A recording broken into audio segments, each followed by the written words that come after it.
So pacemaking here to this meeting. So there are two pacemakers. Kipsang chasing hard, maybe closing on Ingebrigtsen down the back straight there. But this is where the Norwegian comes into his own. This last 150, he is so strong. Don't forget, he's the world champion at 5,000 metres. He's the European record holder at 5,000 metres. Watch the clock, 3:20 on the clock. He's closing on the line. Kipsang in second, the clock ticking away. It's going to be oh so close, 3:37.14. It is a new personal best. He gets down closer towards his goal. I thought maybe with about 80 or 90 to go, he might threaten that 3:27 barrier. Well, he misses it, but he gets a new European record, of course, a new meeting record. And that from Jakob Ingebrigtsen in heavy training. He remains unbeaten this year. Winner in men's 1500 meters. So please tell us about the race and your new world lead record. A very good race, very tough race, but we planned this for quite some time, and of course getting the world's best pacemakers helping a lot. Amazing crowd, very good conditions. So I've been working very hard for this race, so I'm very happy with the end result. So your next step on tour before Budapest is it Monaco, London, or both? No, I'm just training. This is my last race preparing for Budapest. Now I've been taking quite a bit of my personal best, so I'm very happy with that. Now I can just focus on training and focusing on preparing as good as I can for the World Championships. Exactly.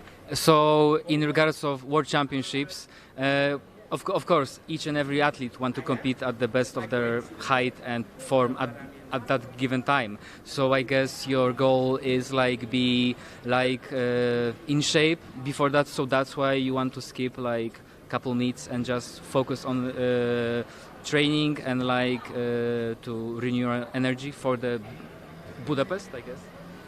I wouldn't say skip, but the Silesia was in my plan all along, focusing on this race, trying to make this as good as possible. But chasing records, trying to run as fast as I can, and really do this 100% takes a lot. So now I can just take a couple steps back, focusing on training. Start to have a good training block in Switzerland in the altitude, and I can focus on some. Preparing as good as I can for the championship. So the one last question is from our journalist from online site. Let's run.com. Have you ever asked the Diamond League not to have a pacer so that you can practice that before World Championships? What was the question? Sorry, one more time. Have you ever asked the Diamond League to not have a pacer so that you can practice that before World Championships? Who asked that question? I'm pacing every race. When the pacemakers drop out, I'm the pacemaker. So every race is a practice. But I like to run fast and I like to win. So of course I need to put myself in the front. But I'm always pacing. That's you just watch the races. I'm the third pacemaker. Today I was the fourth pacemaker, but unfortunately no one was behind me. But no, it's. I like to run fast, but I also like to win. So, but there's no difference in doing this in Diamond Leagues or in the World Championship. Thank you so much for your time, and congratulations on win. Thank you. Back with the men's high jump. He had his second-time clearances for Tamberi and Pocher at 2:34. So Barshin passed. Wow, all the way up to 2:36. He had to clear this. It's his first attempt at 2:36. But if he didn't manage it, he was out of the competition. He's sitting on those two failures from 2:34. What a high-pressure jump from Barshin. I mentioned we hadn't seen him since the Doha Diamond League. He was down in third place there behind Siobhan Harrison and Woo Sang-hok. And they do get away well. Svoboda with her normal fast start.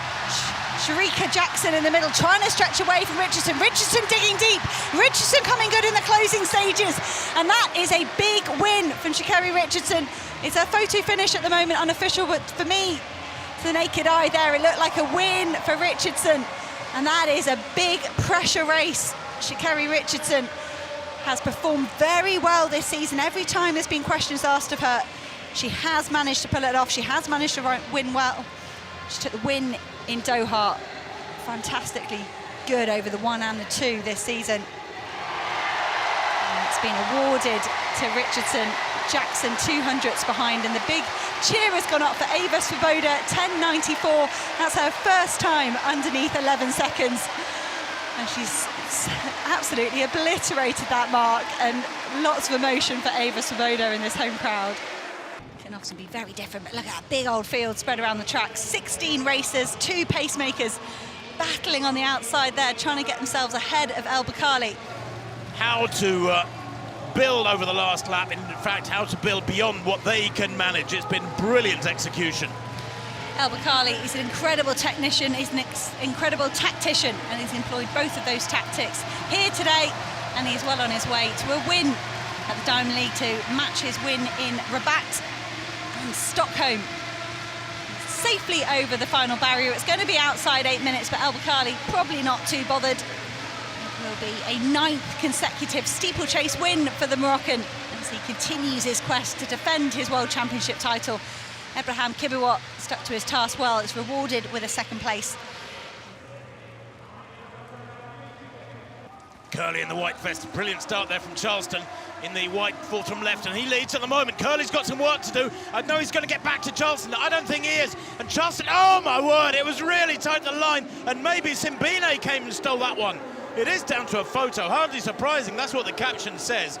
Charleston led for about 80 metres and then was just run down, decelerating as the others held their form better perhaps. Curly and Simbine coming through to his left, just beyond him as we saw the pictures. It was incredibly tight. I don't want to call it. It might well have been Simbine. I think even Bracey Williams was coming through beyond him. I have seldom seen, this year at least, such a close 100. Simbine is giving it. The South African has produced the goods. He wins in 9.97. So how is this one going to unfold? Dos Santos is an interesting entrant, 4th from right there in the turquoise, just out inside Van Niekerk down the back straight. Looks like Vern Norwood has gone on very conservatively 3rd from left, otherwise nobody else showing. 3, Samu Conga has pulled up in lane 3, that's a great shame. Round the crown of the bend, just beginning to show now is Van Niekerk. Dos Santos moving up inside him, Van Niekerk just easing into the lead around that bend. But look at Dos Santos there with the blonde hair, and on the outside going really well is Nene. But now Van Niekerk stretches that stride out, pulls away to a comfortable win, and it is brilliant. This is vintage Van Niekerk, crosses the line there, 44.08. It's the fastest time he's produced this year, and that is Van Niekerk coming back to his very, very best. So we have with us winner of the men's 400 meters flat, Wade Van Niekerk. And meeting record, your season best. So please tell us about the race and the atmosphere on the stadium. Yeah, it feels good to have a record after a meeting again. So that means we're moving into a positive direction. So I just want to use this energy now moving forward.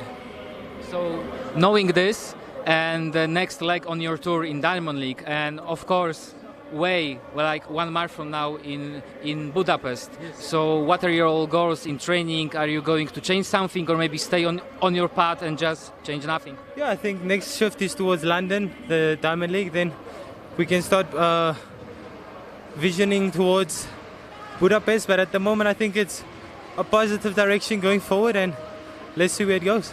Okay. Thank you so much for your time. Congratulations, and thank you so much. Consistent series from Rojas, just that one foul in the middle. What can she muster with her final effort? Oh, that looks very close to her own world leading mark, 15.16. She did that just 10 days ago at the Central American Caribbean Championships.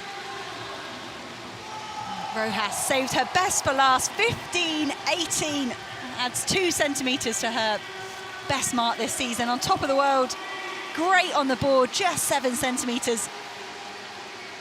Characteristic low step phase there from Rojas, and you can see the second she finished, she knew it was good.